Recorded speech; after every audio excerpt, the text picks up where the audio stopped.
Who was the real Jake Spoon? Lonesome Dove is a beloved historical novel and iconic Western TV series. We know Gus and Call were based on Cattlemen Oliver Loving and Charles Goodnight. Blue Duck was a real outlaw, born in the Cherokee Nation.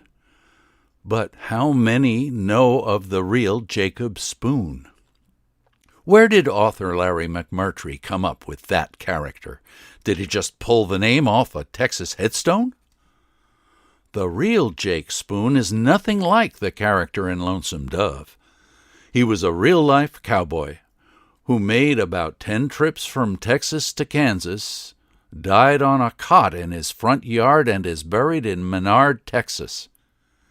He would probably be rolling over in his grave at the Pioneer Rest Cemetery to know his name had become synonymous with a despicable outlaw who abused women.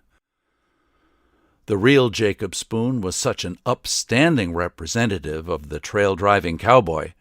He was even immortalized in a poem written by a fellow cowboy, J.R. Pettitt, Sam Hunter's Trail Hands, sometime in the early 1900s.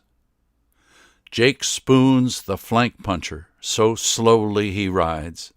He punches the doggies from center to side. Jake is an old puncher, he's been there before, has punched the doggies in gone days of yore.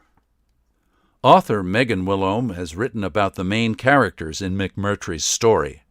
She was spot on in her assessment of Jake's character. Here is her presentation of the weak and affable Jake and why he is a character we love to hate. Lonesome Dove, Part 6, Jake Spoon. Well, I guess I've been in love before, once or twice and on the floor. I love the Paul Simon song, Late in the Evening, from which that line comes. Jake's the kind of fellow who's good with lines. Heck, I think he slept with every woman in the book. He can't love any woman more than that. Gus says of Jake, he liked Jake, but felt him to be too leaky a vessel to hold so much hope. That's what Jake is, a leaky vessel.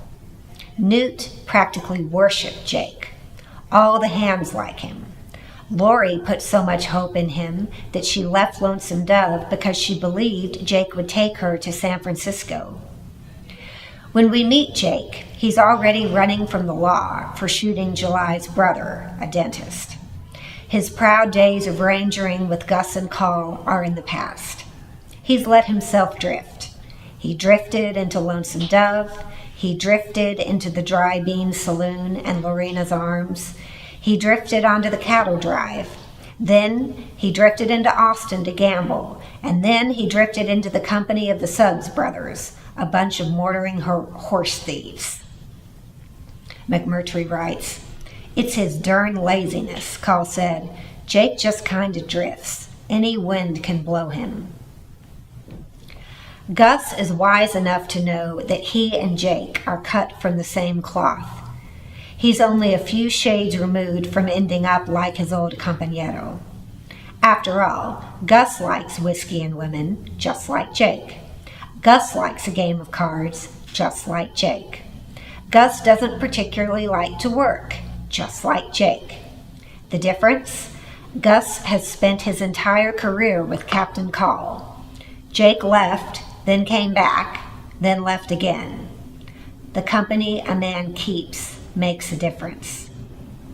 Of course, you can't overlook the fact that the whole reason Call goes to Montana is because Jake had been there and told him it was a cattleman's paradise.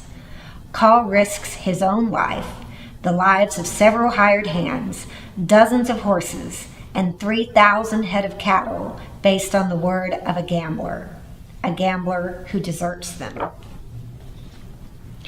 When they finally catch up with him, Jake appeals to all of them, Dietz, Call, Gus, P.I., Newt, trying to convince them that he didn't do anything, that he planned to leave the Suggs brothers, that he just said hello to a girl and the rest was just self-defense, that he's no killer. But then Jake damns himself. McMurtry writes. Jake, you might want to know that I got Lori back, Gus said. Who? Jake asked.